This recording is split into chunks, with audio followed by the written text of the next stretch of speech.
Good morning, everybody.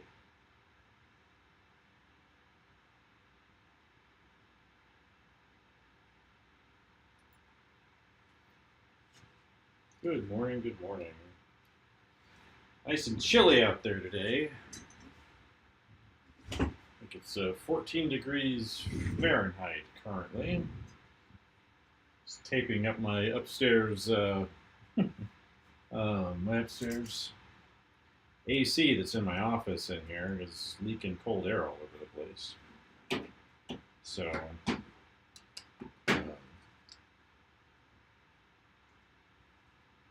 you know, don't want that. Well, I guess I've used up another red pencil. Lead. Let's get another one out.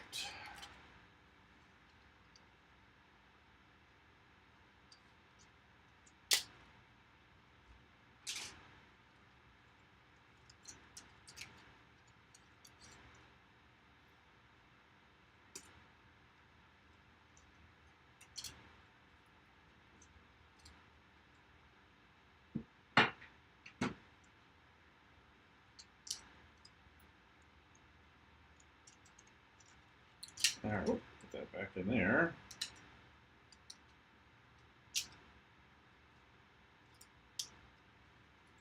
And put you away.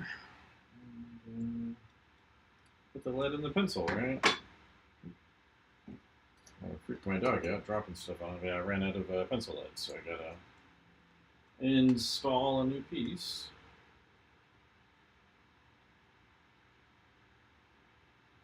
Get it proper sharpened tip.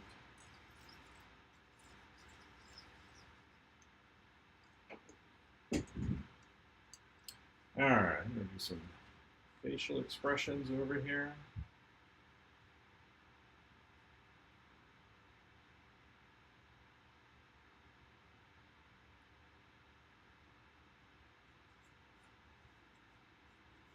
Make sure we got room.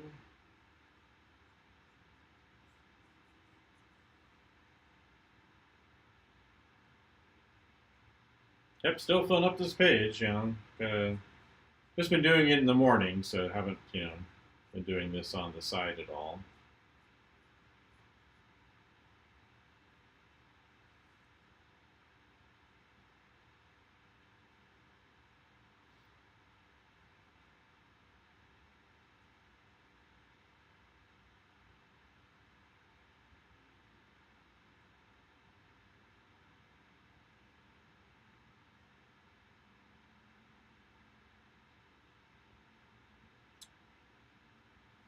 Yeah, I was on too long yesterday. Probably won't be on too long today. I got a lot of stuff I want to actually get all the way done today, including a couple of student emails I need to answer.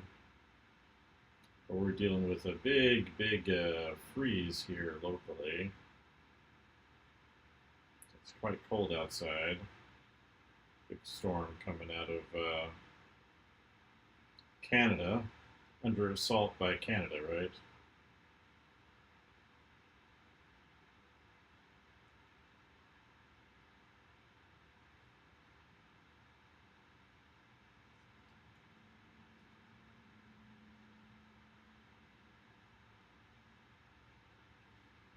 So we've got that to contend with.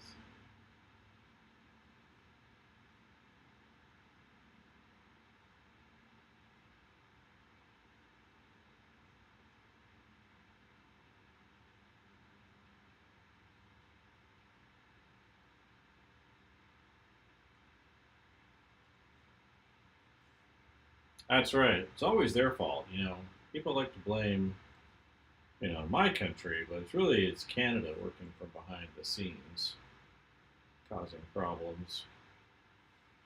Very contentious people, passive aggressive, really not. People say they're nice, and they're more of that than the other.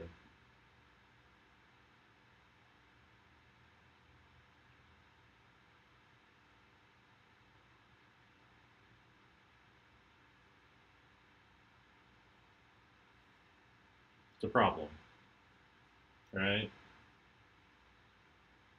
I think this all happened just because Justin Trudeau broke up with Katy Perry. I think that's what's really causing this weather.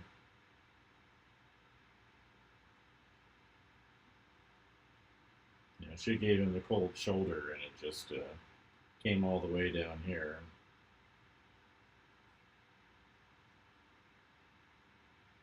That's what I think. I think that's a reasonable assessment of the situation. I can't think of any other.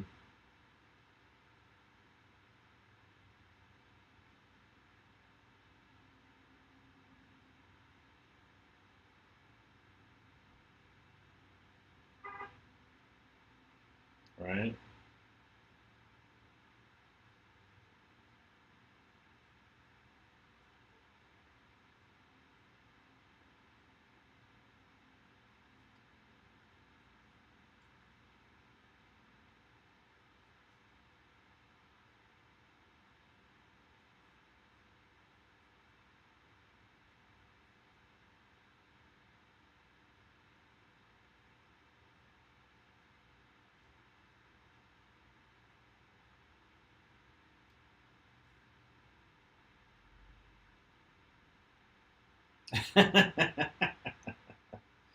I didn't know anything beyond it. I just saw like a tweet about it, and I was like, oh look, they're together. And then like a week later, they're not. I'm like, oh. I think there's also that huge, well not huge, but that little conspiracy theory about Trudeau actually being a child of Castro and not of his father that raised him.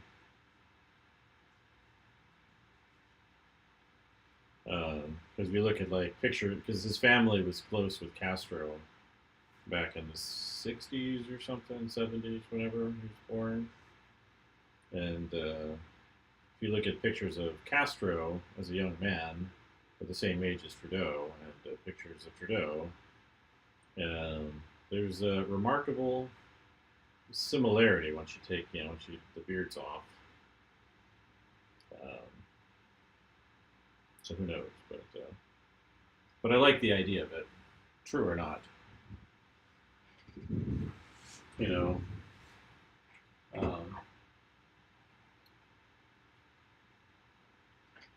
funny enough, I think I read somewhere a long time ago. I don't know if it's true anymore, but the Castros were among like the family. Now is like among the most wealthy in the world. Um, communism's a great way of raking in cash. Um,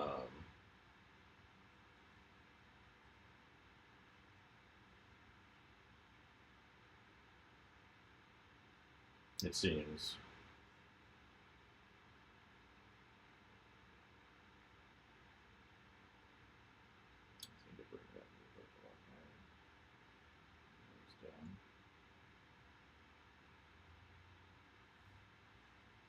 Um, yeah, but yeah, you never know, right? It could just be a coincidence.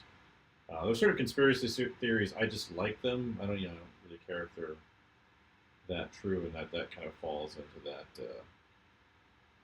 category of I like it,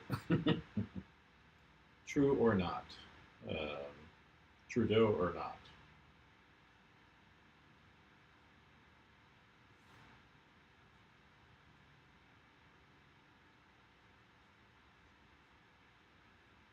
as it were.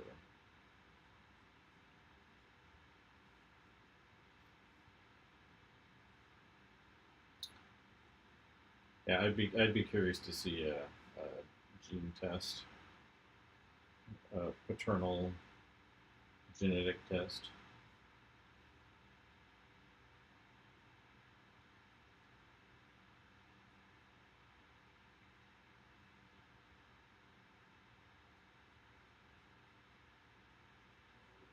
Um,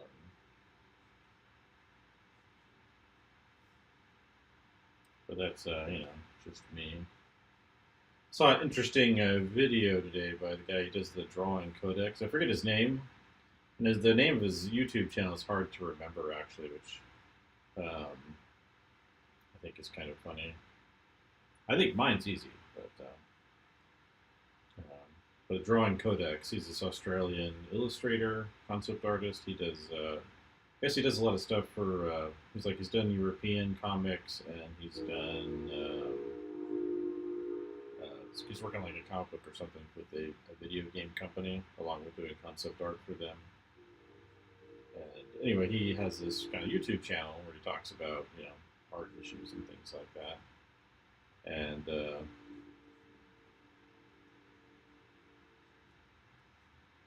he did a video talking about how digital might be holding you back. So it's just funny because that's something I've been talking about for a few years now, like 2 or 3 years. That the shift to digital, the emphasis on it in design and illustration and all of that, concept art even, may have been a mistake. And he mostly talks about the undo button and then the kind of the commitment you have to make when working. I prefer analog over digital, but he mostly emphasizes that. I forget the other exact point he makes, but he really emphasizes that one. And exploring different kinds of media and kind of making that commitment to a piece or focusing on getting that quality right the first time. Those are all they're all really valid points, but there's like some big ones I felt he missed that I've been paying attention because I've been talking about this for a while with people, and I get looks from other people in my department where I teach illustration.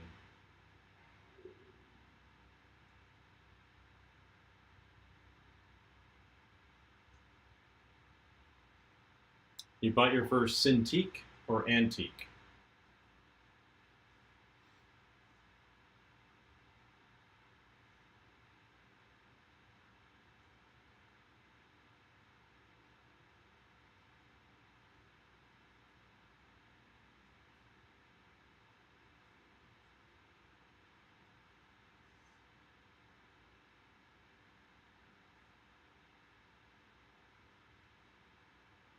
A Cintiq, yeah. I figured that's what you meant, but my first Cintiq was antique. I have well, actually, I guess my one I have now is getting older, but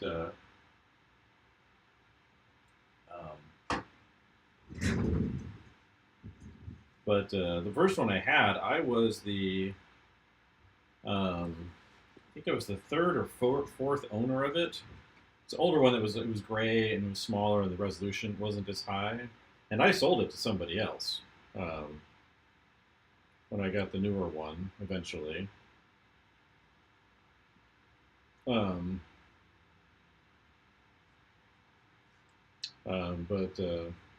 yeah, the problem that he talks about, I think it's like just being committed to your craft, like mastering a craft, and then the undo button. I think were the two things that he brought up on the drawing codex. The Australian guy, I usually play his videos like at least 1.5 times speed, because he speaks really slow. So I don't, I tend to speak a lot faster and think a little bit faster. It doesn't necessarily mean better, but like listening, he spend 30 minutes on a subject that I would spend 15 on or something like that if I were doing a video like that, which I haven't really done that many formal videos. But I should do is just chop up these ones into bites and use those as videos, like just clips when I go off on a subject. But I think a big one he misses, which I've been thinking about lately, is haptic connection. And what that is when, oh, it's got some paper stuck in there. when you're using a digital tool, so you get your, got my iPad up here I'm looking at. So you get like your Apple Pencil or your, I've actually got a few different ones here. I've got my Apple Pencil. Let's see, there's the Cintiq, and here is my Adonit Jot Touch 4. So, here's my pencil. There's my Wacom stylus. This is an older stylus for iPads. You can use on your phone too. It connects to the Bluetooth with different apps called the Adonit Jot Touch, which I bought a long time ago. I actually have two chargers for it because it charges on a magnet, which is kind of cool. But I lost one and then I ordered another one. And then I found the one I lost eventually, so I have two. But again, one of the big things you can miss out on in your development is that haptic connection and adapting to it. So, like as an objective kind of thing, basically what happens is when you're using different kinds of media, like, say you're using brushes, using hog's hair brushes or synthetic or sable, or using different kinds of nibs, like I'm using this G-Pen zebra nib here, or I use my other nibs that I have. There's a bunch of different ones. But every time I use one, I have to kind of adapt, right? So I have to. It feels different. There's a different touch, and I'm rubbing my tool on the paper, and then if I'm rubbing it on a different kind of paper or a different kind of surface, and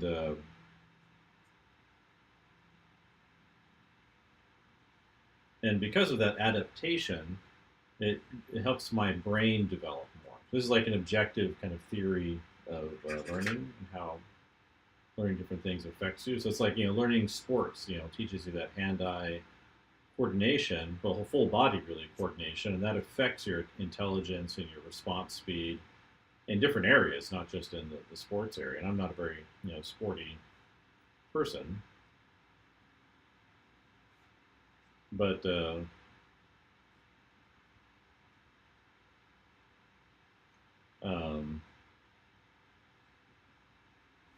basically because of those variations of contact, your brain develops more. When you're using digital tools, it's always a stylus on glass, and it's the same touch, right? So if I'm using my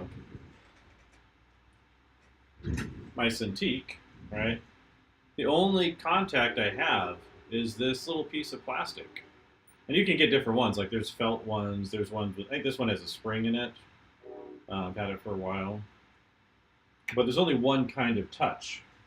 Whereas, if I'm using, this or this, right, or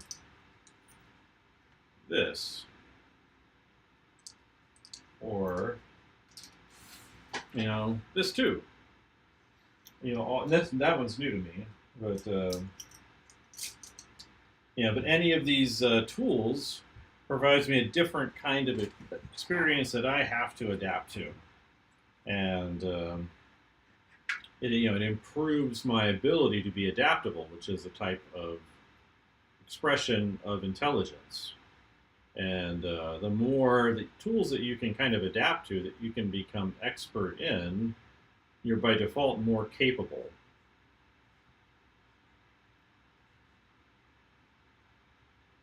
Um,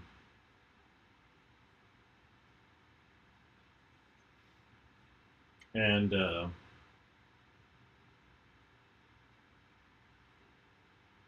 yeah, that's the parallax. It's called parallax.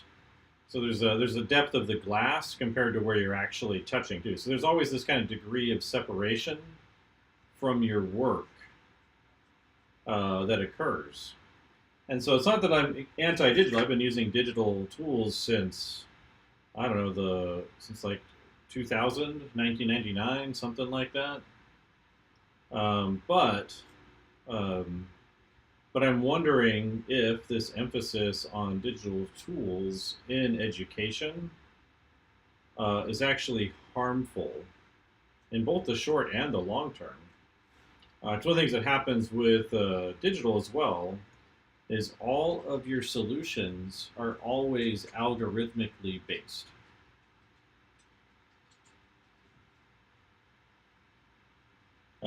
Always, right? So no matter the program you're using, say even you're using like heavy paint, right, that can kind of simulate um, brush effects, right? Paint kind of looks like real paint, sort of. It doesn't quite, but it does look pretty good, relatively speaking. Or I've used Corel Painters for a long time, and it was pretty good at that too. Um, but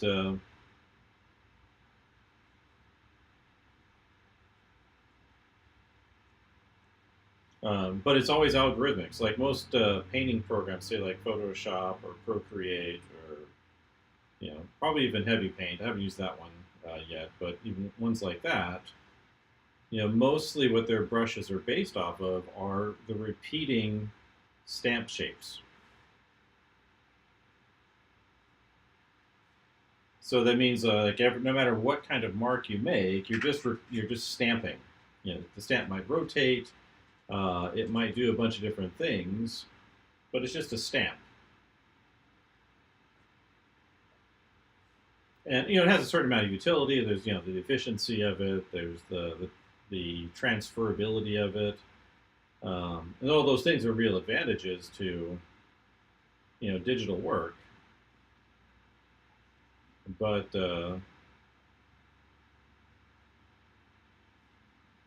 um,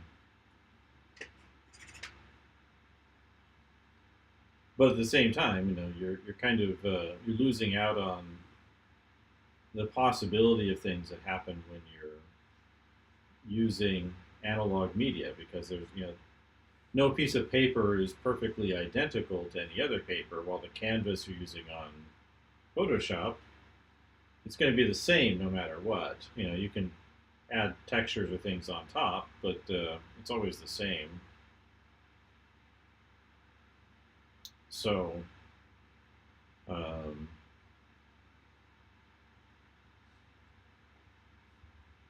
no matter what. And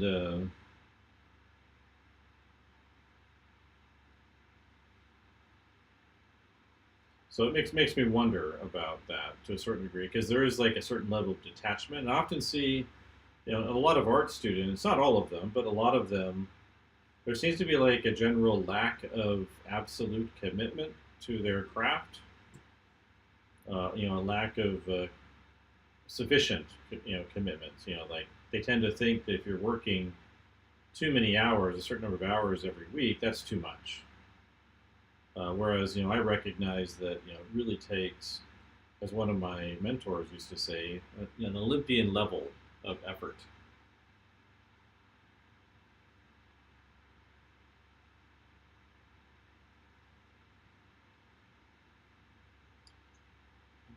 Really like draws traditionally, and then colors. Yeah, like comics. Most people will color digitally, which makes sense, right? Before, because really what they would do when they colored comics before, for most monthly print comics anyway, is they had like a palette of colors they would pick from, and they would use colored pencils and numbers to fill in the colors. So that's why they looked a lot differently in the 80s and up to the mid 90s. So like when I first started buying comics in '91, it was before digital coloring was a thing, and so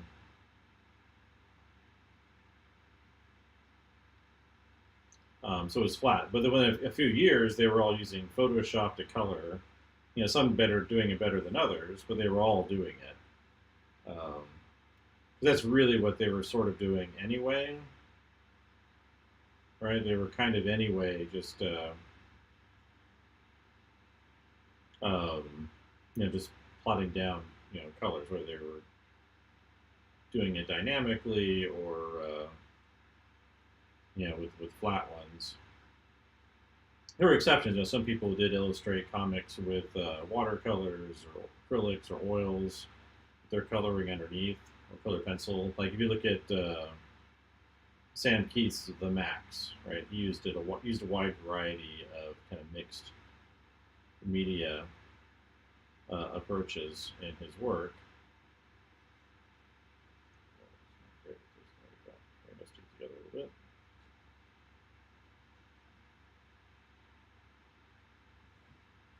But bring the angle down. It's going to look like they're buck teeth. I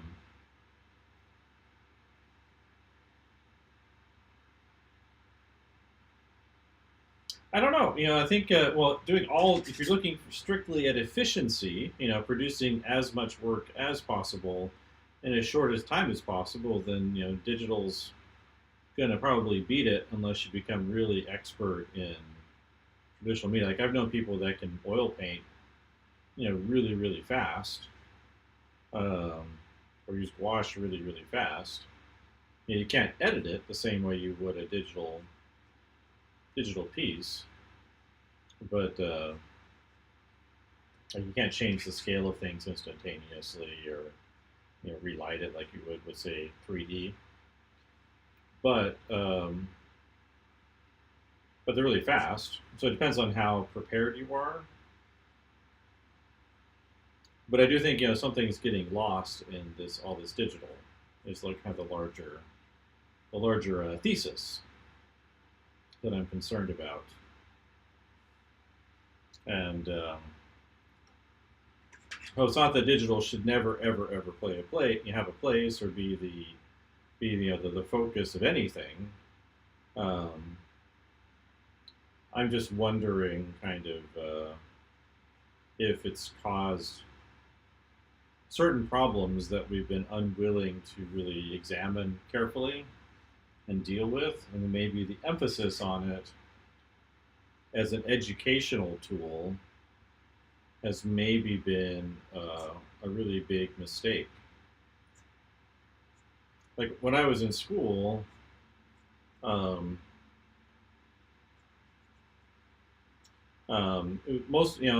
had like 2 digital-based classes, I think, in my illustration program. One was the digital illustration class, where it was kind of an overview of Photoshop, Illustrator, and Corel Painter. Nobody uses Corel Painter anymore, but still good. I like it. I think they're probably going to get rid of it soon because I just don't think it's sustainable the way they've got it set up. But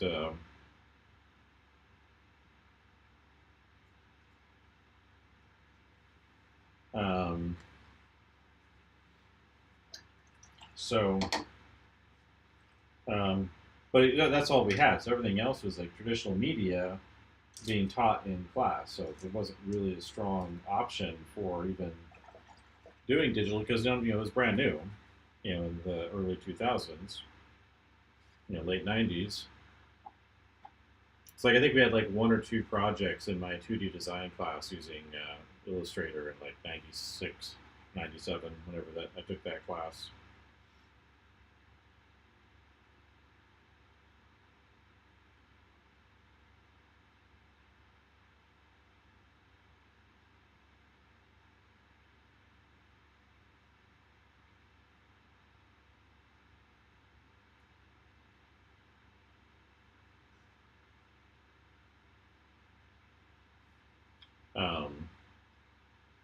So I was forced to use that, and I also just kind of kept using traditional or analog media my whole life, and so it's never kind of left my toolkit. But professionally, in terms of like doing illustration or concept art for people, I've always done it digitally, mostly.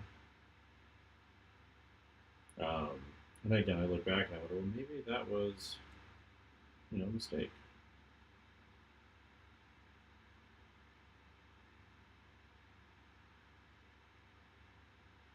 So so the intelligence thing I think is a big deal, where you're not developing your skills a certain way.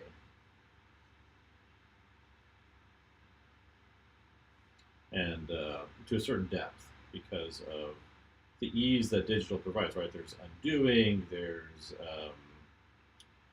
the smoothing now on all the brush, all the different programs. So you don't have to really define a really fine hand to your craft as much.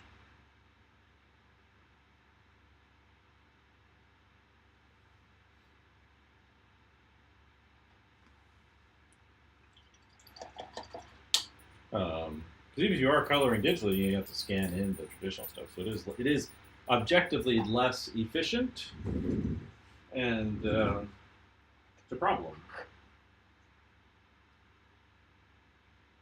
And I think related to that is because of the infinite changeability or fungibility of digital media. It makes it really easy to live with your mistake. So you can make a mistake, you can undo it.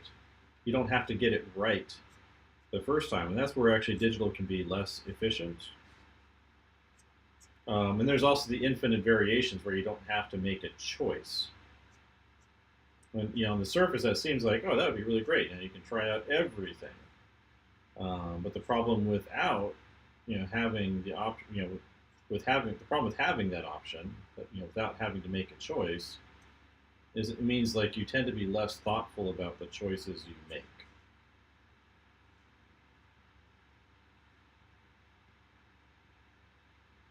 Um, and so you're less focused on getting that in quality. Like before I was in school, they'd already shifted to digital for publishing, delivering publishing materials and that. So, but like 5 years before I would have been in school, like you would have delivered, like even then when I was in school, you would have delivered your original illustration. But even one thing that had changed for sure was the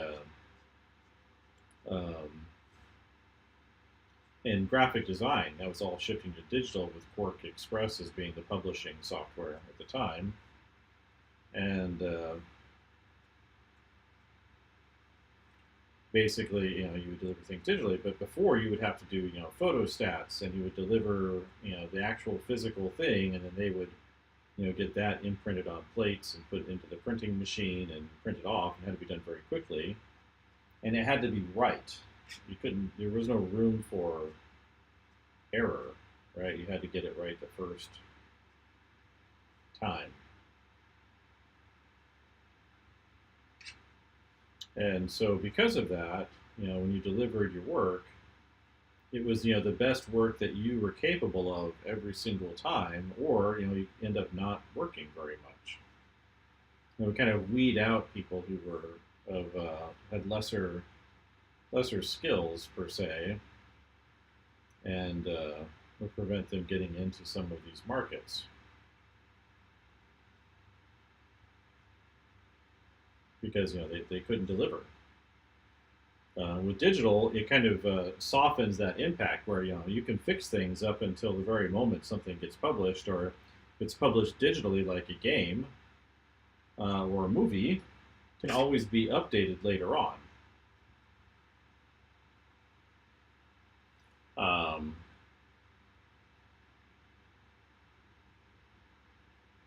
yeah, because that's the lack of algorithm in it, right? So when I'm using this pen, even if I'm like really slick and really good with it, it's always going to have some kind of variation that you can't get with digital, right? Because it's strictly organic.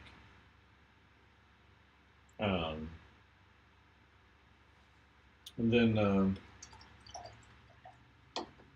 so that's part of that.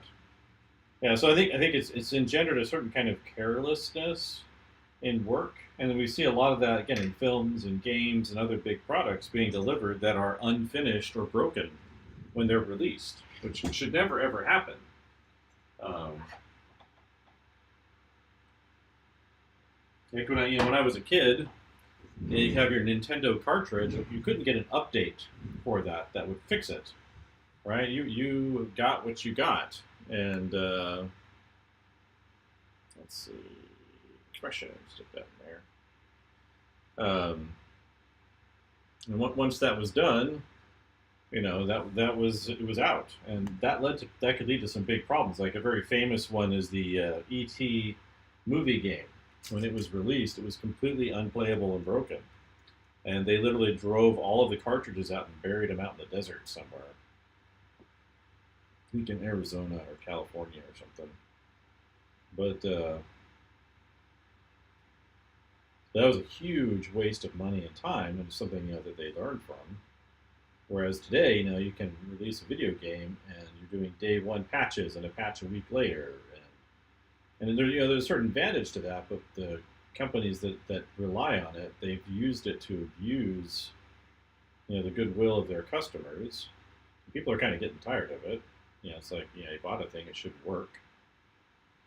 We even saw that in movies releases recently. Alien Romulus, they used AI to recreate kind of grossly the actor who played the original Ash in the original Alien movie. And apparently, I never saw it in the theaters, but apparently it looked really bad in the theaters, and they updated it for the digital release online, DVDs or iTunes or whatever, and fixed it up, I guess. I forgot that was in there until I watched it. I was like, oh yeah, I wasn't going to watch this movie because it used AI. But it wasn't, it was kind of a mediocre movie. It's just, it's hard to capture that original magic of the original film. So they keep trying to do over and over again. It just doesn't quite work. Not that they shouldn't try, but AI is definitely not going to fix their problems.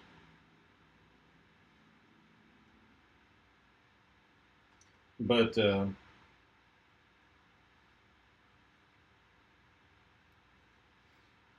yeah, but yeah, I think being forced to release things that work that you can't take back, I think makes it so that you do a good job the first time, or you have a really bad reputation, and I think that matters.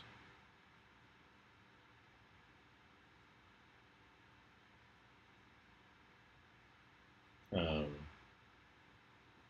and so I think along with that, I've kind of speculated. I'm not sure how you would prove this, but it does feel like I think most people would agree that it feels like there's a competency crisis out there. Going anywhere from how homes are built to your politicians to um, everything. Your appliances, your whatever, your entertainment media, like everywhere. It seems like there's kind of this general lack of competence in a broad range of important areas. Areas where you need people to be competent. For me, it's led to me working on my car, doing most of my own fluid changes and maintenance and brakes and all these things. Turns out they're not that hard, to do, and it's a lot cheaper. But you also know what's been done. Sometimes it's a little bit scary because if you do things wrong, it's kind of on you, which has happened to me. But I'm not saying everybody should do that, but I think there's it's interesting to me because it's kind of showed me how a car works, which has made a difference for how I also design and think about things. Oh, hi, Bosh. I almost ran you over. My dog was stretching behind me.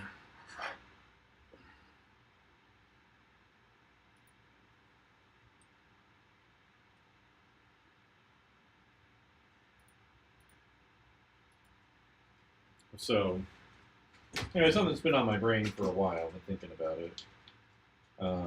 But again, impacting that in the same way is because you don't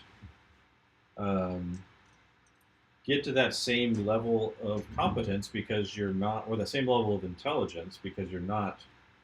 Oops, splatters some paint on here. Oh, ink. Not where you can see, but it's off to the side. But because yeah, you're not developing that the same quality, because you don't have to. Um, that means you're not becoming as intelligent as you could be. And I think partially, maybe this is kind of reflective in a lot of things too, is that there's kind of at least a twofold or a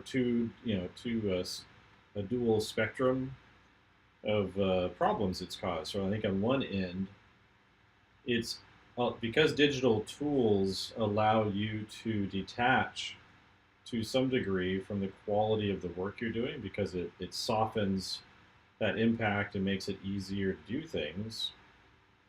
Um, you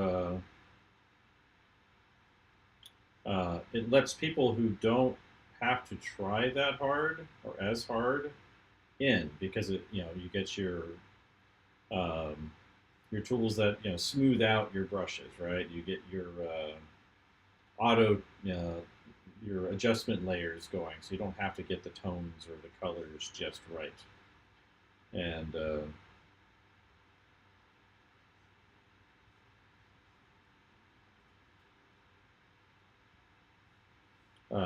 so it kind of it means you can let people in who don't have the same level of skills development or intelligence into professional markets because that's being softened by the software. They're being they're being given tools and software that allow them to participate when if they had to do it by themselves, they would not be capable of it.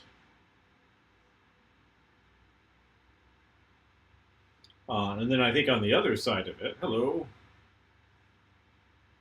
they show me your all photo. I mean, like the whole image. I back that up a little bit.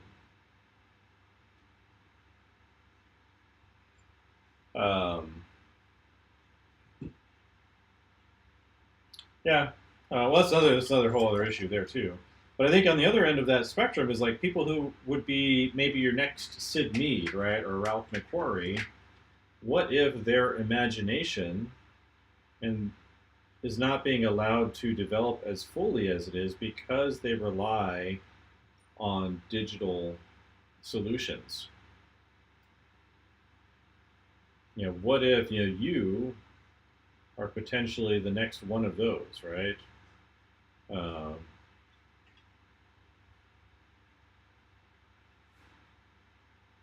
and because you shifted to digital 100%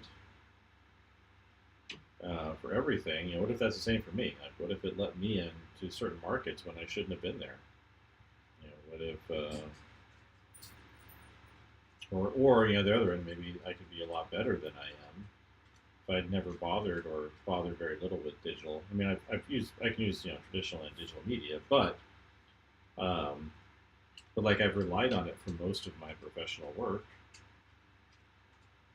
in terms of illustration and concept art and things like that. When I first got started, we did a lot of digital, so you would do your pencil drawing traditionally, and then you would shift to scanning it in and then coloring it in whichever program. Just because it was still somewhat awkward to draw on a Wacom. You can do it now, like you practice, you can get really good at it. But for me, it was just always awkward to use. It's gotten easier over the years with practice, but something it took a lot of practice to get decent at. Um,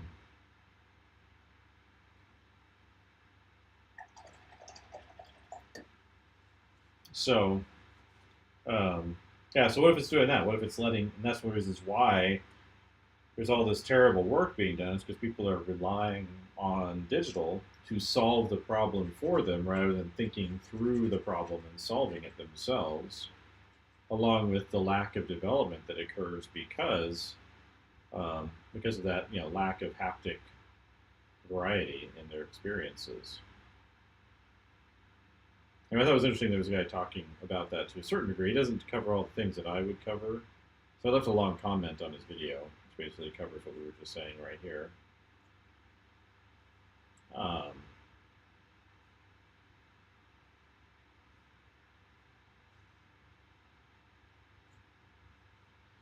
but yeah.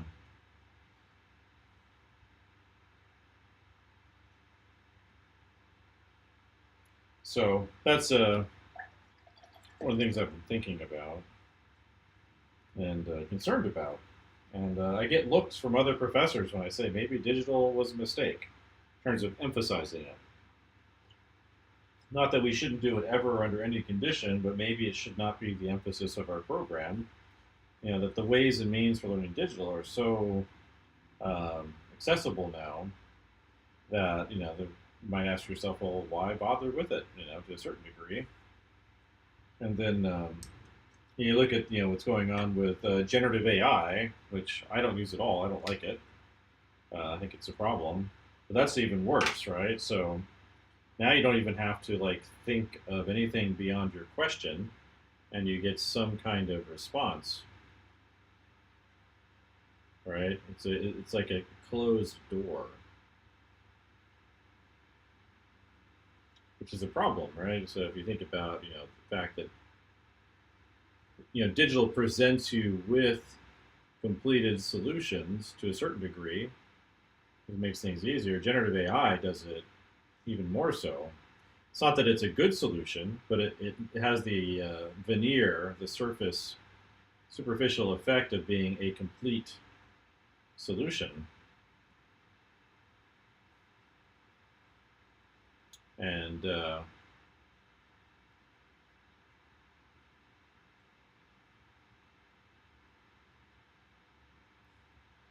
that's been on my mind for a while, and been thinking about it. So it was interesting to see him talking about this. It's like the second time I've watched a video he has, and it's like, oh, I do that, or I've been thinking about that, or talking about that, or whatever. The other one he does, it's a very different one, but it's like how to do small drawings. It's like a thumbnail ideation tutorial, and he uses a isometric layout of a scene of the different subjects he wants in the scene, and then starts to move things around. And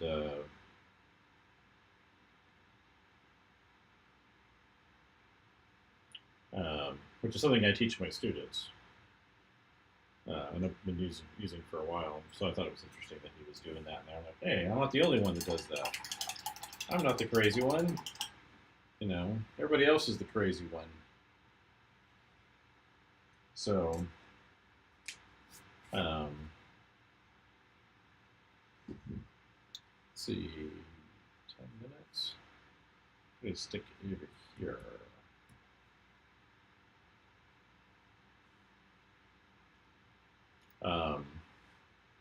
It's got me thinking about a lot of different things like that. Like, what if this thing that we come to rely on, that does have obvious benefits, what if it's really causing more problems than it's solving? So, I know a number of artists, and they think, oh, well, if I put out more stuff more quickly, that's better. And I don't think that's true at all. For example, one of the problems that digital causes because of the speed, it disrupts part of the creative process in a big way. So I think the 4 steps that I've read about kind of there's this paper talking about how real insight happens and kind of observing a number of different people in situations where creative solutions are found. I guess I should move this over a little bit so it's clear to my Instagram people. So that's where we're getting less reflection. But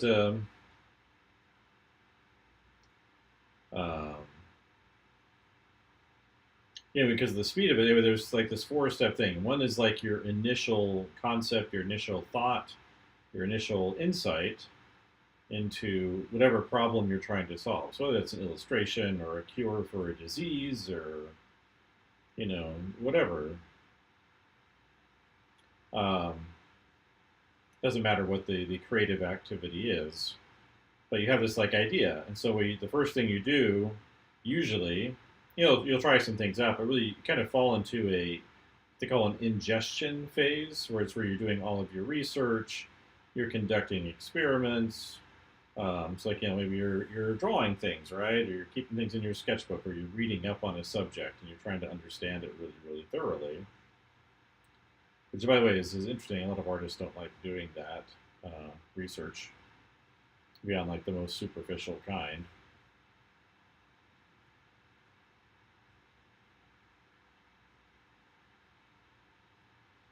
Um, but yeah, so you go through that initial kind of inspiration moment. You get your ingestion done, or in process, and then alongside, and these things overlap. It's not like you complete one and move on to the other. They overlap a lot and go back and forth. But you enter a phase called incubation, and that's usually where you've kind of ingested and experimented a certain amount, and it's become part of your mind, right? So your subconscious is considering this. It's not something you're necessarily actively pursuing or thinking about. It's just kind of sitting there in your head. And that's the incubation phase. And that can last for years. It can last for months, days, hours, depending on what you're doing and the complexity and the challenge of the problem you're solving. It just kind of sits there in your head. And if you don't do that, you don't really get any kind of insight. You don't get a solution. So if you avoid that phase of thinking, it's like if you come up with a story for a comic book, right? Well, if you just start doing that comic book you had initial thought of, it probably won't be the best version of that story. Whereas, if you sit down, you research similar stories or similar experiences. You look up issues or subjects or visual elements that are related to it and understand them. Like, if you have one that's dealing with cars, you're doing like a vehicle-based story. Well, it'd be a good idea to learn how cars work or engines work, and that can provide you with solutions to story problems you haven't thought about, right? Or if you're like I'm reading Ghost Pepper, and one of the things you can tell about his story is that he knows and understands things about cooking. I don't know how extreme his knowledge is or anything, but you can tell he cares about that subject,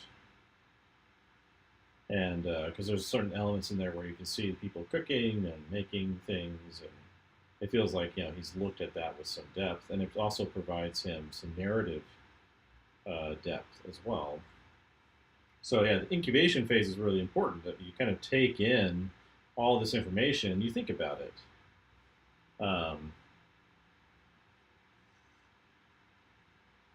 Because if you don't, you kind of miss out on a lot of possibilities.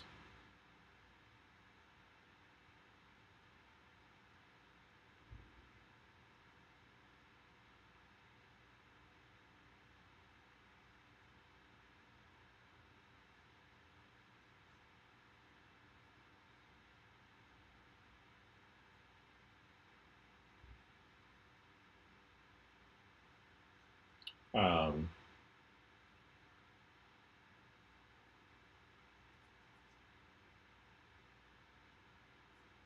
so yeah, so eventually you come out of that incubation period and you have your real moment of insight, your real moment of a problem that you have solved, um, that's come through. So the more that gets kind of shortened, for especially in the name of efficiency, the less likely you are to come up with a and uh, unique kind of solution. Ultimately, and the more likely you are just to regurgitate prior solutions, which should be obvious. Like, I think that would be, what's the term, prima facie, should be axiomatic, I think. But there's a lot of people I'm meeting who believe that getting to the solution, whatever that means, faster is better. And so therefore things like AI are good because it provides you with instantaneous, superficially complete views of things. When in fact that's not what's happening at all. It just looks that way. It's like the problem with photography is people believe photography to be an accurate representation of an event or a view, when anyone who knows anything about photography knows that's completely false and inaccurate. It's never been true. The way that things are framed and manipulated and adjusted and cropped and you know composed all make a big difference for how an image is received, even if it's from a photograph, that people tend to accept as real. And I think it's worse with Gen AI because it's sort of an amalgamation of mediocre, or a reduction to a mean, a mediocrity to a certain degree. But this stuff is coming off of a helicopter rotor.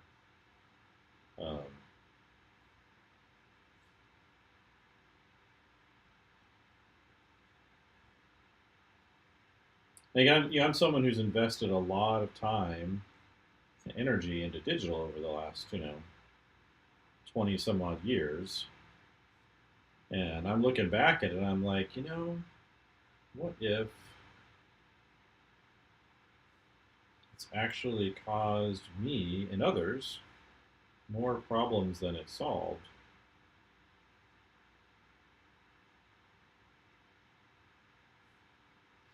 And that should be reconsidered.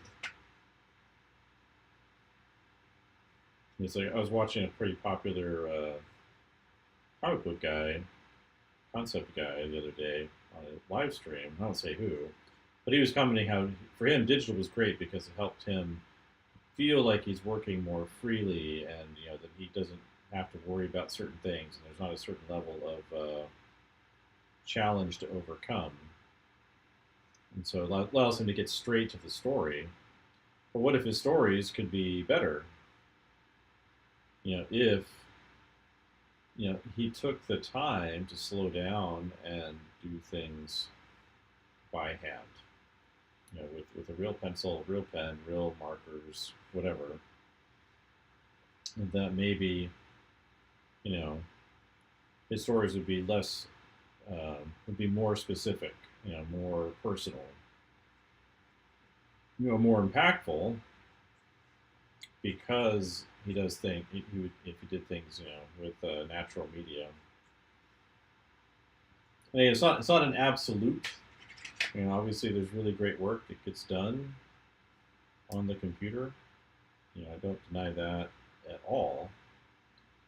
It's just a question of where it might be causing problems. It's like people got really excited about the volume, right? For doing CG stuff that Disney developed, Lucasfilm developed for filming The Mandalorian. So it's like a big room with LED screens, and they can project the backgrounds onto the scene and light things more accurately and more correctly without having to build a full set or go on location. And I'm like, yeah, that has a certain kind of utility. But then people started to notice after a while they could kind of tell. Yeah, well, yeah, there's possibilities that you can't imagine, and they don't exist in data sets, right? That's one of the funny things they talk about AI curing cancer, and it won't do that. It might provide doctors or scientists with correlations and relationships because the way it matches things together, but it doesn't actually solve problems. It doesn't. There's no thinking inside of generative AI at all. Like they'll call them reasoning models, but they don't actually reason. They generate uh, inferences that have the appearance of rationality rather than actually reason. So you might think it's reasoning, but it's not, which is a big problem. Like believing that something is thinking when it is not. That's a kind of psychosis.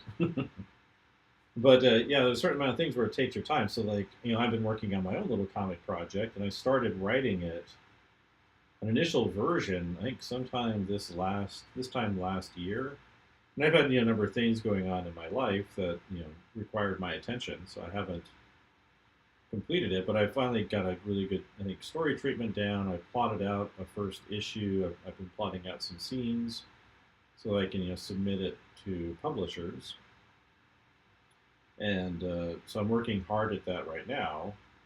But there's things that have happened along the way that have given me insight and consideration where I've had to pause, like um, not to try to get any sympathy points or anything. But my dad passed away early in December, early mid-December. He had brain cancer for 2 years. He actually survived um, a couple weeks or a few weeks beyond his 2 year mark. About a week beyond his 2 year mark, because it was December 3rd of 2023 when he was diagnosed. And depending on the kind of that type of cancer, the brain cancer, you might only get a few months. And he got, a little over 2 years.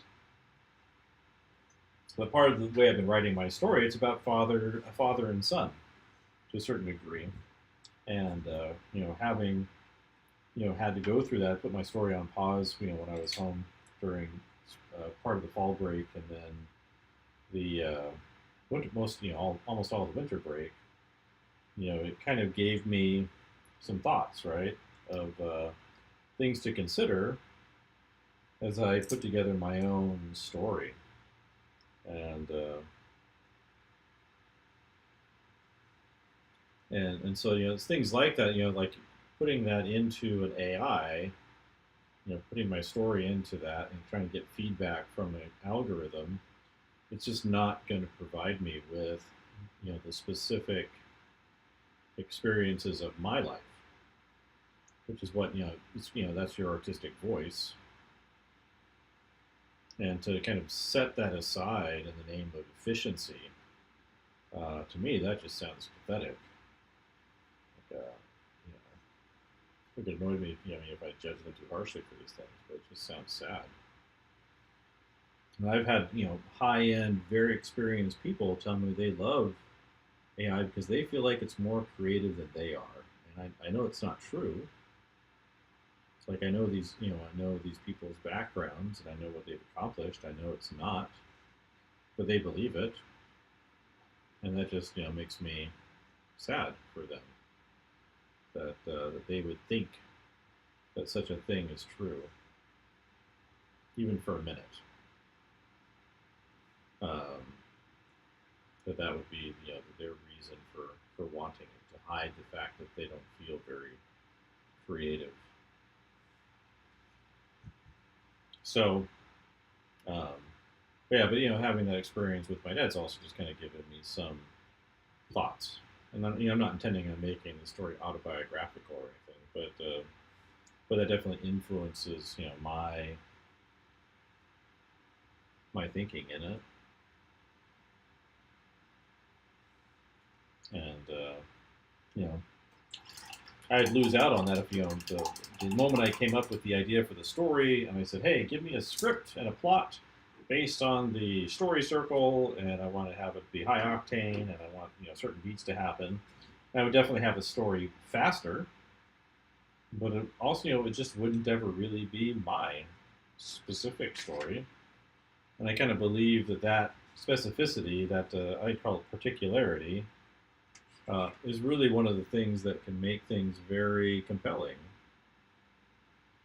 and interesting, because it deals with you know something unique to that person. And so, yeah, I kind of see that to a certain degree in digital. And in fact, with the story I've been writing and the way I've been doing it so far, like it would be faster for me to do the plot and the thumbnailing and that on the computer. And I can definitely see the advantage to that. But I've been doing it all on paper. I did make some forms and things for myself um, in Affinity, which is a kind of an Adobe replacement I've been using a lot of lately. I like it quite a bit, and it's free. And I've actually been trying to work. I've been working hard to kind of de-Adobe my life. I look at where that company's been going. Oh no, where'd that come from? Oh, sorry, I was using a different nib. Oh no. See, there's a little, I guess, potentially happy accident, right?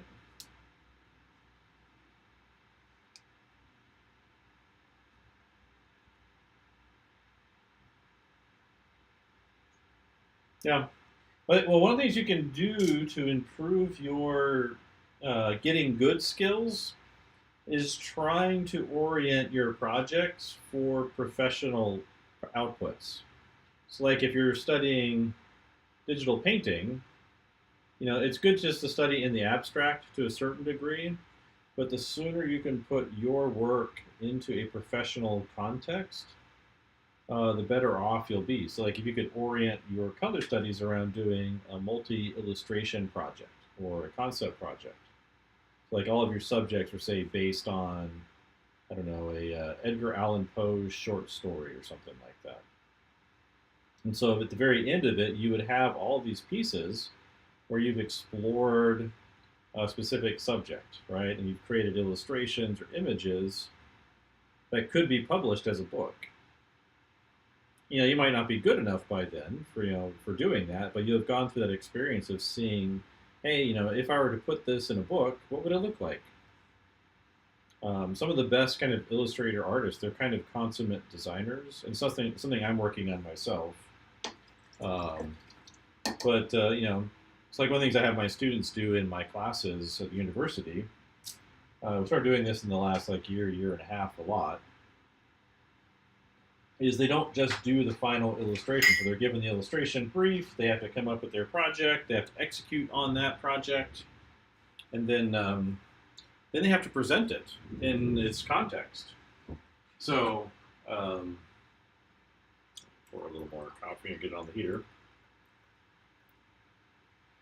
So, for example, they had to do a album cover illustration. So, they got to pick the band and the music and the album and all that stuff. Kind of give them some creative latitude, I guess. But they had to present it as the album. So whether it's a CD cover or a record cover, they had to present it in that context and then also recycled as merch. So they aren't just doing an illustration based on music. They're doing an illustration based on music for a project. And the more that you can kind of inject that into your work and your projects, you'll kind of see your work differently. You'll see it as a professional output that you're reaching for, not just trying to get the project right. So, like in my concept drawing class, they have to present their work as finished presentation pieces. So they have to do the work and then put it onto a presentation sheet. And I give them a general pattern for that. And then optimally, they can make it nicer than that too. And so it's something I've been pushing as a big change in my university program that when they get their type class, it's not just how to use typography, but it's how to use typography and then they use it for other classes.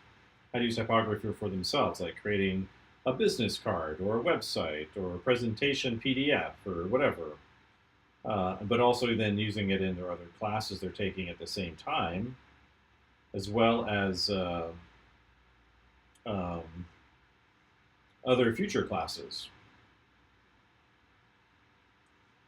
So Yeah, so yeah, digital's great. Like, it's definitely worth learning. I just get worried that emphasizing it might shortchange your development. It's like, it does cost some money to say buy a little gouache kit, right? And then you go out painting. But learning to paint with gouache for me, I had to do that by myself, first of all. And then learning landscape painting, I had to do that all by myself as well. I never really had any formal training in it, which might have helped, probably a lot. But but doing that, really affected my ability to see color, to not look at let's see, not look at the world, mediated through photographs. So even now, when I see a photograph that I'm using photographs for these sketches, but I can see, the weaknesses in the photograph, which I would have a much harder time doing if um,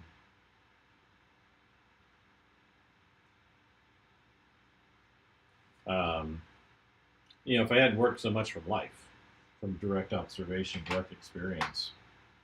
So, but anyway, I think that's enough for today. I'm going to hit pause on here and get to my other projects, and we'll talk to you all later.